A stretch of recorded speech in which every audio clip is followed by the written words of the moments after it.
So hello everyone, myself Lokendra Singh and welcome back to my YouTube channel maths by Lokendra. और हम लोग यहाँ पढ़ रहे थे CBSE class 9th static mathematics का चैप्टर नंबर 2 पॉलिनॉमियल्स। तो हम लोग कर रहे थे एनसीईआरटी की एक्सरसाइज 2.4। तो उसका पार्ट 1 हम अपलोड कर चुके हैं, उसमें क्वेश्चन अप टू 3 हम लोग सॉल्व कर चुके हैं। ठीक है, आज हम लोग जो देखेंगे क्वेश्चन नंबर 4 और क्वेश्चन नंबर 5।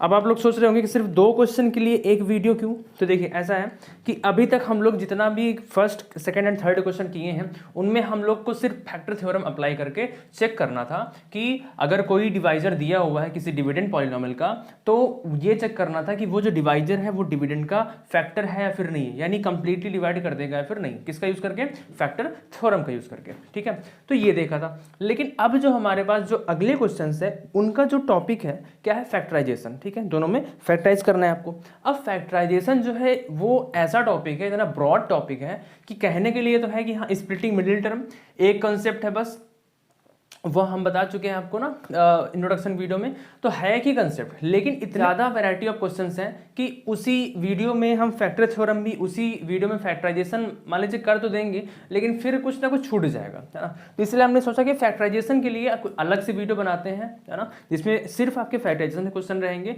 तो कुछ उसमें जो बचे हैं 2 क्वेश्चन ये आपके एनसीईआरटी के रहेंगे। तो चलिए स्टार्ट करते हैं। सबसे पहले क्वेश्चन नंबर 4 से।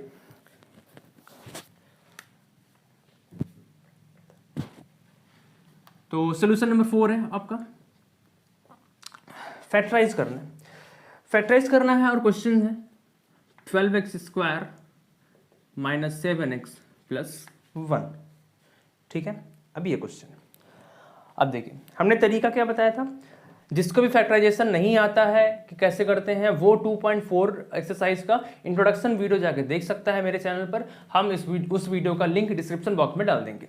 ठीक है, तो चलिए फिर भी एक बार रिकॉल कर लेते हैं कि फैक्टराइजेशन कैसे करते हैं। तो क्या करना है, हमें फैक्टराइज करना है। कितने टर्म है यहाँ पे? 3 टर्म। ठीक, तो फैक्टराइजेशन जो करते हैं हम लोग वो करते हैं by splitting the middle term, यानी जो बीच वाला टर्म है इसको ब्रेक करके हम लोग 2 पार्ट से ब्रेक करके फैक्टराइज करते हैं। ठीक है, तो कैसे स्प्लिट करते हैं? तो देखिए सबसे पहले क्या करते हैं, जो आपके एक्सट्रीम टर्म्स यानी बोले तो आसान भाषा में किनारे वाले जो टर्म्स हैं उनके जो कोफिशिएंट है, यहाँ पे इसका कोफिशिएंट क्या है? 12, और यहाँ पे तो कांस्टेंट नंबर होता है। इन दोनों को मल्टीप्लाई करके देख लेते हैं कितना आता है? 12। ठीक है, उसके बाद फिर ये जो आखिरी वाला टर्म है इसके जस्ट पहले वाला साइन देखते हैं, क्या है यहाँ पे? प्लस, तो प्लस हो गया। ठीक, और बीच वाला जो टर्म बचा, मिडिल टर्म जो बचा, वो उसको लिख देना है। उसको कितना है? टर्म मतलब उसका जो कोफिशिएंट है वो लिखना है। ठीक है, साइन के साथ नहीं, सिर्फ जो है आपका जो नंबर है बस उसको लिखना है। साइन जो है यहाँ का लेंगे, तो क्या है? प्लस का ये 7 हो गया। ठीक, तो अब आपको ऐसे 2 नंबर सिलेक्ट करने हैं, सोचने हैं कि जिनको मल्टीप्लाई करने पे 12 आए, है ना, मल्टीप्लाई करने पर यहाँ 12 आया है, तो ऐसे 2 नंबर चाहिए जिनको मल्टीप्लाई करने पे 12 आए और उनको ऐड करने पे, क्यों? क्योंकि यहाँ प्लस लगा हुआ है, ऐड करने पर उनको 7 है। ठीक है, यहाँ पे ऐड लगा हुआ है ना, प्लस लगा हुआ है, तो इसी के हिसाब से चलेंगे। अगर प्लस लगा है तो उन दोनों नंबर को ऐड करने पे 7 आना चाहिए। अगर यहाँ पे माइनस लगा होता तो वो माइनस यहाँ पे रखते, तो उन दोनों नंबर को माइनस करके लाना चाहिए। ठीक है, तो ये है। तो अब 2 नंबर ऐसे सोचने हैं कि जिनको मल्टीप्लाई करने पर 12 भी आए और उनको ऐड करने पर 7 भी है। ठीक है, तो चलिए वैसे तो जैसे जैसे आप क्वेश्चन करते चलोगे आप एक या 2 बार में सोच सकते हो। ठीक है, लेकिन अभी हो सकता थोड़ा सा टाइम लगे। तो देखिए कैसे करते हैं, शुरुआत करते हैं। जैसे 12 है, अब 12 को स्टार्टिंग से फैक्टर बना के देखते हैं 2 नंबर का। 12 क्या लिख सकते हैं? पहले 1 × 12 ये होता है 12। ठीक है, उसके बाद फिर 2 6 जा होता है आपका 12, फिर ऐसे ही 3 4 जा होता है, फिर ऐसे 6 2 जा एंड देन 12 1 जा। ठीक है, यानी 3 पेयर हैं आपके पास। अब तीनों पे ही मल्टीप्लाई करने पे 12 तो आ रहा है। ठीक है, लेकिन अब चेक क्या करना है कि उन दोनों को ऐड करने पे 7 है। ठीक, तो पहला पेयर अगर देखेंगे 12 और 1 इनको ऐड करेंगे तो 13 आएगा, 7 नहीं आएगा। ठीक, तो ये वाला पेयर नहीं होगा। अगला पेयर 6 और 2 इन दोनों को ऐड करेंगे तो 6 + 2 8 आएगा, ना कि 7। ठीक है, तो इसको भी नेग्लेक्ट कर देंगे। अगला पेयर हमारा 3 और 4, 4 + 3 करेंगे कितना आएगा? 7, 4 + 3 कितना आ गया? 7। तो यानी यही पेयर हम लोग उठा लेंगे। ठीक है, क्योंकि दोनों कंडीशन फुलफिल कर रहा है, दोनों को मल्टीप्लाई करने पे भी 12 आ रहा है और दोनों को ऐड करने पे भी 7 आ रहा है। ठीक है, तो हमारा ये वाला पेयर सिलेक्ट कर लेंगे। फिर यहाँ पे रखेंगे 12x² अब देखिए इन नंबर्स को ऐड करने पे क्या आया है 7, है ना, यानी 7 को यहाँ पे ब्रेक किया गया 4+3 में, 2 नंबर्स में, है ना, और वही हमारा क्या है मिडिल टर्म है। तो यानी ये जो मिडिल टर्म है इसको ब्रेक करके लिखना है, जो नंबर्स आए हैं माइनस साइन वही रहेगा, 7 को ब्रेक करके लिखना है 4+3 में, और आगे x रहेगा एंड देन +1, ठीक। फिर 12x², माइनस से मल्टीप्लाई करेंगे, माइनस देखिए ये माइनस, ये आपका ब्रैकेट और ये x, ये सभी एक प्रोडक्ट में है, ठीक है, तो सबका मल्टीप्लाई जो है एक साथ होगा। तो -4 का x से होगा, तो -4 फिर माइनस का +3 से होगा, तो माइनस प्लस माइनस हो गया, और 3 यानी 3x और +1, ठीक है। अब देखिए अब क्या करना है, अब फिर से 2 का पेयर, एक ये पेयर हो गया और एक ये पेयर होगा, इन दोनों में क्या करना है कॉमन लेना है, ठीक है। अब देखिए इनमें क्या कॉमन है, हमने क्या बताया था, जो वेरिएबल होता है उसकी जो भी स्मॉलेस्ट पावर होगी सब में, दोनों जैसे दोनों नंबर हैं, इन दोनों में जो भी स्मॉलेस्ट पावर होगी वेरिएबल की वही आपका कॉमन मिल जाएगा, ठीक है। तो यहाँ पे क्या मिलेगा x कॉमन मिलेगा, ये तो होगी बात वेरिएबल की। कांस्टेंट में क्या देखते हैं, कांस्टेंट में ये देखते हैं ऐसा बड़ा से बड़ा नंबर जो कि दोनों ही के कोफिशिएंट को डिवाइड करते हैं, ठीक है, ऐसा बड़ा से बड़ा नंबर, मतलब कि 4 12 में ये नहीं कि 12 ले लेंगे, मतलब कि ऐसा बड़ा नंबर, एक तरह से दोनों का HCF देखते हैं, है ना, कि ऐसा बड़ा से बड़ा नंबर जो इन दोनों को ही डिवाइड कर दे, वो हमारा कॉमन मिल जाएगा, ठीक। तो 4 और 12 में कौन सा बड़ा ऐसा नंबर है जो कि दोनों को डिवाइड कर दे, देखिए अगर बात करें तो 1 तो है, 1 भी है, 2 भी है, 2 भी 4 को डिवाइड कर देगा, 12 को डिवाइड कर देगा, ठीक है, लेकिन हमको बड़ा नंबर लेना है, तो 2 के बाद अगर बढ़ेंगे तो 3 पे 3 नहीं डिवाइड कर पाएगा, 4 पे 4 देखिए 4 डिवाइड कर लेगा, 4 1 जा 4 और 4 3 जा 12, 4 के आगे चांस नहीं है क्योंकि 4 से बड़ा नंबर तो 4 को डिवाइड कर नहीं पाएगा, ठीक है। तो 4 हमारा जो है यहाँ पे कॉमन होगा, क्यों, समझ में आ गया ना, कि हमको बड़ा से बड़ा ऐसा नंबर लेना है जो कि दोनों को डिवाइड कर दे, तो 4 कॉमन मिल जाएगा। अब देखिए 4x कॉमन मिल गया, कॉमन का मतलब एक तरह से डिवाइड करना होता है, तो पहले नंबर को नंबर से डिवाइड करेंगे, 12 को 4 से क्या आया 3 आया, ठीक है। अब वेरिएबल में कैसे करेंगे, देखिए जैसे लिखा हुआ x² और इसको x कॉमन किया, x कॉमन का मतलब क्या होता है, एक्चुअली डिवाइड करना होता है, ठीक है। अब वेरिएबल में कैसे डिवाइड करेंगे, जैसे लिखा हुआ है, अब x² में x कॉमन किया, मतलब कि x जो है वो x² को डिवाइड करेगा, ठीक, तो x² डिवाइड बाई x, ठीक। अब वेरिएबल में ये कैसे डिवाइड होता है, ये आपने देखा था चैप्टर नंबर 1 नंबर सिस्टम में जब हमने एक्सपोनेंट पढ़ाया था, ठीक है, तो वहां पे क्या था कि अगर ये फॉर्म दिया हुआ है a⁻m डिवाइड बाई a⁻n, तो इसमें क्या होता था कि अगर बेस सेम है, क्वोशिएंट फॉर्म में है, तो क्या होता था इनकी पावर जो है वो सब्ट्रैक्ट हो जाती थी, ये देखा था आपने, ठीक। तो वैसे ही यहाँ पे क्या है, यहाँ बेस सेम है, क्वोशिएंट फॉर्म में, तो क्या होगा इनकी पावर्स, अच्छा यहाँ पे पावर नहीं कुछ नहीं है तो 1 लगा लेंगे, ठीक है, तो क्या हो जाएगा इनकी पावर भी सब्ट्रैक्ट हो जाएंगी, तो x⁻2 - 1 हो जाएगा, तो यानी x⁻ कितना हो जाएगा 2 - 1 यानी सिंपली x, ठीक। यानी कॉमन लेने का मतलब इतना सब नहीं करना, आपको इतना सब कभी नहीं करना, है ना, क्योंकि ये तो सिर्फ समझने के लिए। तो अगर आपको कॉमन लेना है तो सिंपली आपको बस ये समझना है कि हमको करना है डिवाइड, क्या करना है, सबसे पहला स्टेप हमको डिवाइड करना है, कॉमन लेने का मतलब। और दूसरी बात डिवाइड कैसे करना है, नंबर में समझ में आता है, 12 डिवाइड बाई 4 3 हो गया, ठीक, लेकिन वेरिएबल में अगर आया तो कैसे करना है, बस सिंपली आपको ये करना है कि जो भी कॉमन लिया गया जाहिर सी बात है छोटा नंबर होगा, छोटी पावर होगी, ठीक। तो जब छोटी पावर होगी तो क्या करना है, जिसको डिवाइड कर रहे हैं उसमें से छोटी वाली पावर को सब्ट्रैक्ट कर देना, बस, और कुछ नहीं करना। यहाँ पे सिंपली वही हुआ, बस स्टेप वाइज हुआ है, थोड़ा सा लेंदी है, बार बार आप करोगे टाइम वेस्ट होगा, ठीक है, इतना टाइम होता नहीं है, बाकी क्वेश्चन भी सॉल्व करना है, अगर यही सब करते रहेंगे तो फिर हो गया, टाइम मैनेजमेंट नहीं हो पाएगा। तो x⁻², तो कहने का मतलब क्या है कि जब भी डिवाइड करना हो, कॉमन लेना हो, तो आपको जो बड़ा नंबर है, बड़ी पावर है, उसमें से छोटी पावर को बस सब्ट्रैक्ट कर देना होता है, बस, और जो भी आए उसको ब्रैकेट में लिख देना है, ठीक। तो यहाँ पे x⁻2 था और यहाँ x⁻1, तो 2 - 1 कितना आया 1, तो x⁻1 का मतलब x, ये है, ठीक। आगे माइनस लगा देंगे। अब देखिए 4x है, 4x और 4x, अब 4x ने 4x को डिवाइड किया, अब अगर 100 ने 100 को डिवाइड किया तो क्या बचेगा 1 बचेगा। वैसे ही दुनिया का कोई भी नंबर हो, इन्फिनिट को छोड़ के, कोई भी नंबर हो, इन्फिनिट और 0 को छोड़ के, कोई भी नंबर अगर इटसेल्फ को डिवाइड, मतलब खुद को अगर डिवाइड कर रहा है, मतलब a number divided by itself always gives 1, है ना। कोई भी नंबर हो, वेरिएबल हो, कांस्टेंट हो, कुछ भी हो, अगर वो खुद को खुद से डिवाइड कर रहा है तो उसका आंसर जो है वो हमेशा 1 आएगा, ठीक है। तो 4x में 4x गया, मतलब कि डिवाइड हुआ तो क्या बचा 1, ठीक है। इतनी तक बात समझ में आई। अब एक चीज़ और है, देखिए हम लोग कर रहे हैं फैक्टराइज, ठीक। तो फैक्टराइज का मतलब ये होता है कि अगर लिखा हुआ है 12 तो उसका मतलब होता है 6 × 2। ये तो होता है कि 12 के जो हैं यहाँ पे 6 और 2 दोनों फैक्टर हैं। तो यानी हमको क्या करना है, प्रोडक्ट के फॉर्म में रखना है, प्रोडक्ट के फॉर्म में रखना है। वही सेम केस पॉलिनॉमियल के फॉर्म में होता है, पॉलिनॉमियल में भी यही होता है कि हमको जो यहाँ पे जो भी टर्म बने वो एक ब्रैकेट में हो और इनटू में दूसरा ब्रैकेट हो। कहने का मतलब जैसे ये लिखा हुआ है x² - 3x + 2, ठीक है। तो इसको जब हम लोग डिवाइड करेंगे, सॉरी फैक्टराइज करेंगे, तो उसका आंसर कुछ ऐसे आता है, ठीक। तो मतलब ये जो फैक्टराइजेशन है यहाँ पे, इसका फैक्टराइजेशन क्या आया, ये आया, मतलब कि दोनों ही प्रोडक्ट के फॉर्म में, जैसे कि सेम नंबर के केस में होता है, तो वैसे ही पॉलिनॉमियल में भी होता है कि इन दोनों को प्रोडक्ट के फॉर्म में लिखा होना चाहिए, प्रोडक्ट के फॉर्म में, ठीक है। तो हमको प्रोडक्ट के फॉर्म में रखना है, ठीक है। इतनी सी बात समझ में आई, ठीक। अब देखिए, अब यहाँ पे क्या करेंगे हम लोग, ये बात समझा रहे हैं अभी, क्यों ये समझ में आएगा। देखिए यहाँ पे जैसे -3x और +1 है, देखिए अब अगर नंबर की बात करें तो 3 और 1 में कुछ कॉमन नहीं है सिवाय 1 के, ठीक है। और अगर नंबर क्या कहते हैं वेरिएबल में देखें तो वेरिएबल में भी देखिए यहाँ पे x है लेकिन यहाँ पे x नहीं है, और जब दोनों में x नहीं है तो फिर कॉमन नहीं हो सकता, ये हमने बताया था पिछली वीडियो में, ठीक है। तो यानी कि यहाँ पे कॉमन क्या है, सिर्फ और सिर्फ 1 है, ठीक।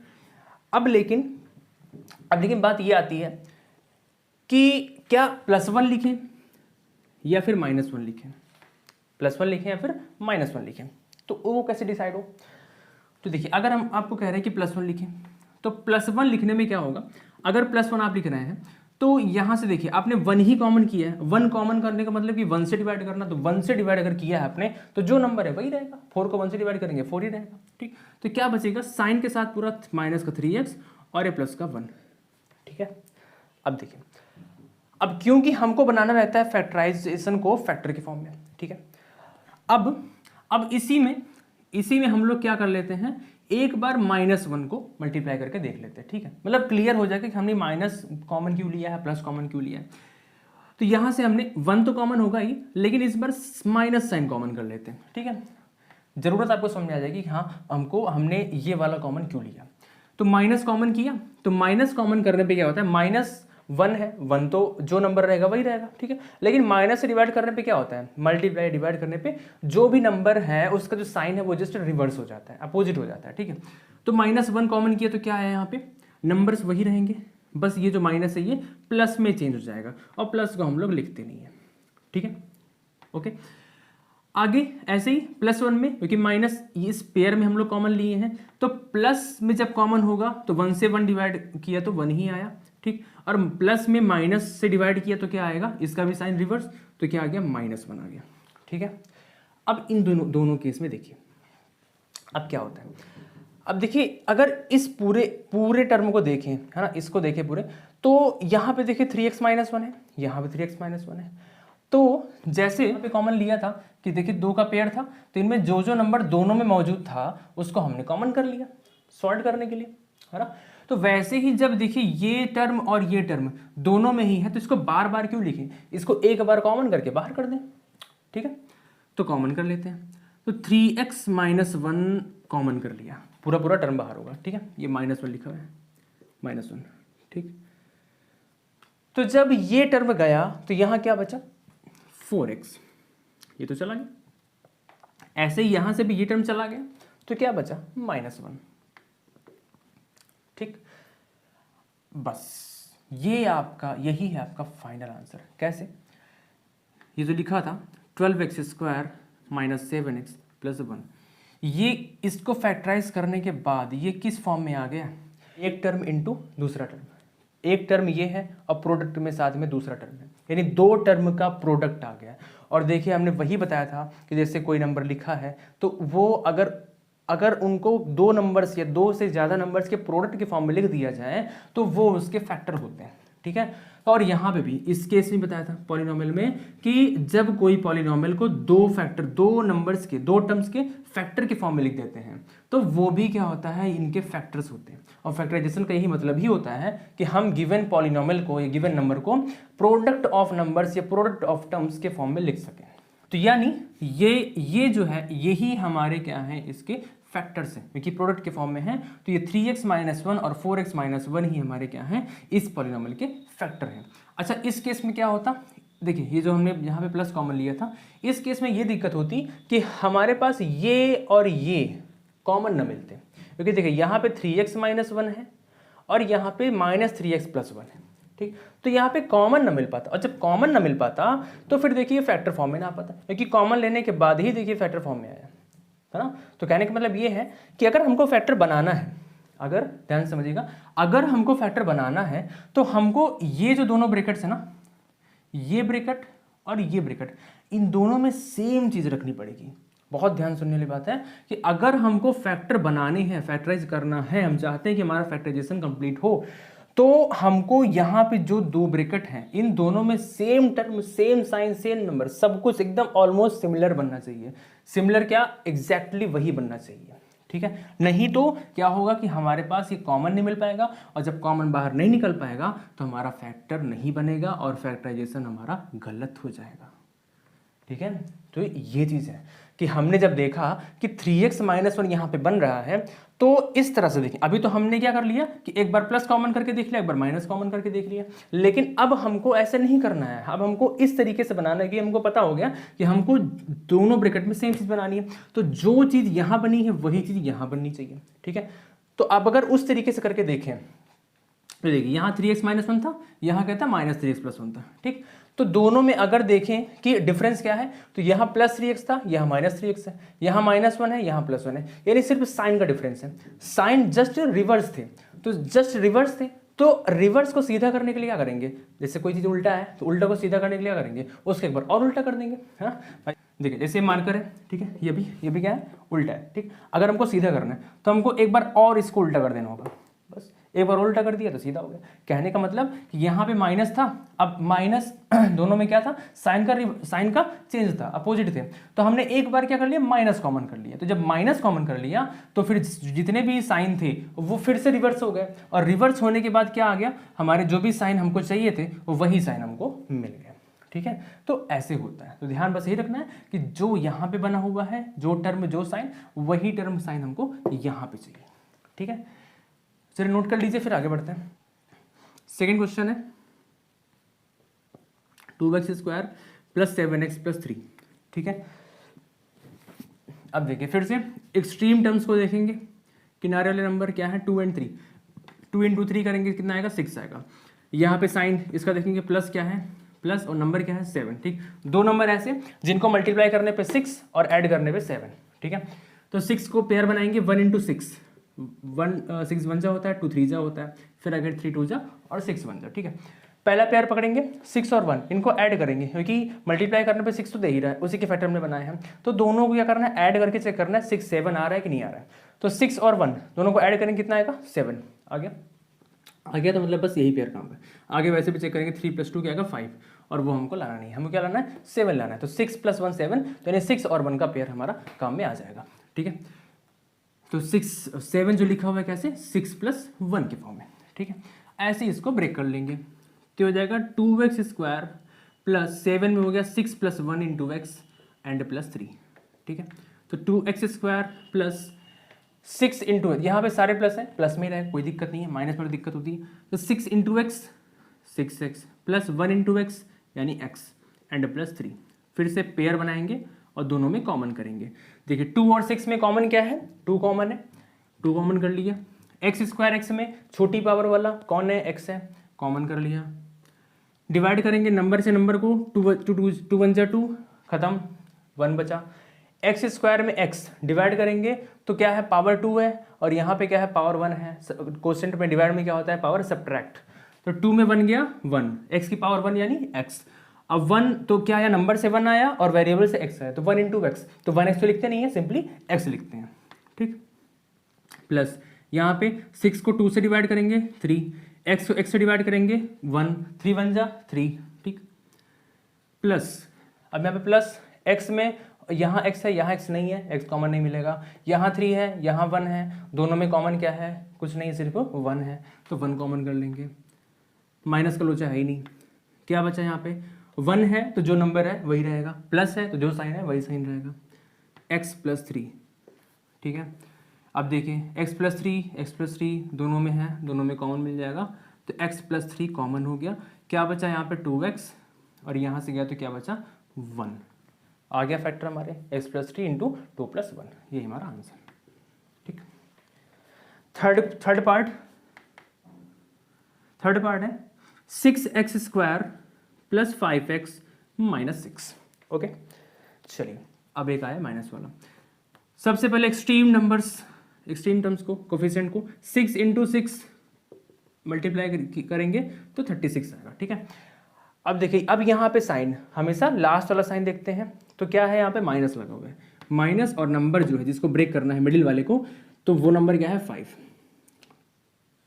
तो मतलब इस बार हमको कैसा नंबर सोचना है, सेम वही मल्टीप्लाई करने पर 36, लेकिन जैसे प्लस करके लाना होता था, इस बार माइनस करके हमको क्या लाना है 5 लाना है। ठीक है, तो सिंपली 36 के फैक्टर करके चेक करने हैं। अब देखिए 5 का डिफरेंस है, क्योंकि दो नंबर्स को माइनस करेंगे तो 5 आएगा, यानी दोनों ही नंबर्स के बीच में डिफरेंस कितना है, सिर्फ 5 का डिफरेंस है। ठीक है, तो 36, अब पहला पेयर अगर देखेंगे 1 × 36, बहुत बड़ा डिफरेंस है। 36 और 1 में 35 का डिफरेंस है, तो वो तो लेना कोई सेंस ही नहीं है। ठीक है, अगला पेयर 2 × 18, 18 2 36 है ना, तो 18 में 2 बहुत डिफरेंस, 16 का डिफरेंस है, वो भी नहीं लेंगे। उसके बाद आएंगे तो फिर क्या कहते हैं 36, 12 3 12 और 3, तो 12 3 डिफरेंस कितना 9 का, वो भी नहीं होगा। देन आगे फिर 3 के बाद 4 बढ़ेंगे, तो 4 9 36, 9 4 में डिफरेंस देखें तो कितना आएगा 5 आएगा। तो देखिए 9 × 4 होता है 36, और 9 और 4 का डिफरेंस कितना 5, दोनों ही कंडीशन फुलफिल कर रहा है।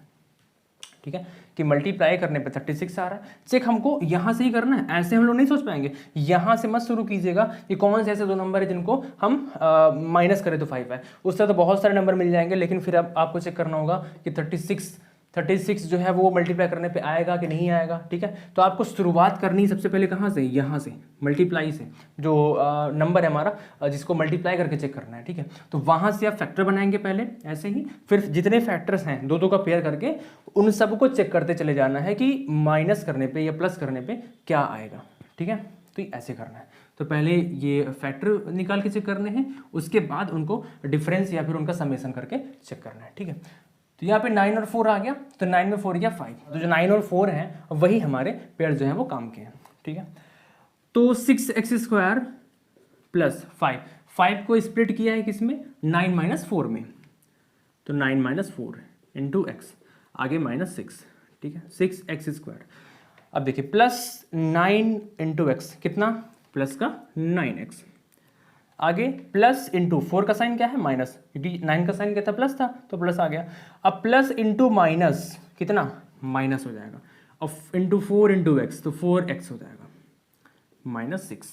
ठीक है, फिर से वही काम, पेयरिंग, ये पेयर और ये पेयर। ठीक है, अब देखिए 6, सबसे पहले नंबर में 6 और 9 में कौन सा नंबर कॉमन है, ऐसा कौन सा नंबर है जो 6 को भी डिवाइड कर दे और 9 को भी डिवाइड कर दे, बड़े से बड़ा नंबर। ठीक है, तो कौन सा नंबर है 3, जाहिर सी बात है, 3 2 6, 3 3 9, तो 3 कॉमन मिल जाएगा। वेरिएबल में x², x छोटी पावर कौन सी x की, तो वही कॉमन। ठीक, उसके बाद कोफिशिएंट नंबर को डिवाइड करेंगे, 6 को 3 से कितना आया 2 आया। ठीक है, ठीक है, और वैसे ही वेरिएबल में पावर सब्ट्रैक्ट, कॉमन का मतलब डिवाइड, 2 में 1 गया 1, x⁴ का मतलब x, प्लस फिर से नंबर 9 को 3 से 3, x से x खत्म 1, 3 1 जा 3। आगे अब देखिए ये चीज़ देखिए, ये जो हमारा ब्रैकेट है यहाँ पे क्या है, सारे साइन इसके क्या है प्लस है, सब प्लस है, यहाँ पे क्या है सब माइनस है। ठीक है, तो सब माइनस को प्लस कैसे बना सकते हैं, माइनस से डिवाइड करके, यानी माइनस कॉमन करके। ठीक है, तो क्या करेंगे दोनों में ही माइनस कॉमन ले लेंगे। ठीक, माइनस कॉमन लिया, और साथ में 4 और 6, अभी ये भी देखना है, पहले साइन देखेंगे उसके बाद नंबर देखेंगे। ठीक है, तो नंबर में 4 और 6, ऐसे कौन सा नंबर है जो 4 और 6 दोनों को ही डिवाइड कर दे, बड़े से बड़ा नंबर, तो 4 और 6 2, जाहिर सी बात है, 2 2 जा 4, 2 3 जा 6, तो 2 मिल गया, तो माइनस का 2 हो गया। ठीक है, x है नहीं, क्योंकि x यहाँ पे है बट यहाँ पे नहीं है, तो जब दोनों में नहीं है तो कॉमन नहीं मिल सकता। ठीक है, कॉमन का मतलब ये होता है जो दोनों में हो। ठीक है, तो -2 हो गया, माइनस जो है ये दोनों को प्लस बना देगा, तो प्लस साइन हो गया। 4 को 2 से डिवाइड करेंगे 2 आएगा, x ही है। ठीक है, और x यहाँ पे डिवाइड नहीं कर रहा तो x ही बचेगा। फिर यहाँ माइनस से माइनस ये प्लस हो गया, ठीक है। 6 को 2 से डिवाइड किया 3, देखिए दोनों ब्रैकेट्स में सेम चीज़ बन गई, ठीक है। अब जब सेम चीज़ बन गई तो इनको कॉमन ले लेंगे, ठीक है। अब सेम चीज़ बन गई तो इनको कॉमन कर लेंगे, 2x + 3 कॉमन हो गया तो क्या बचा 3x, और यहाँ पे माइनस का 2।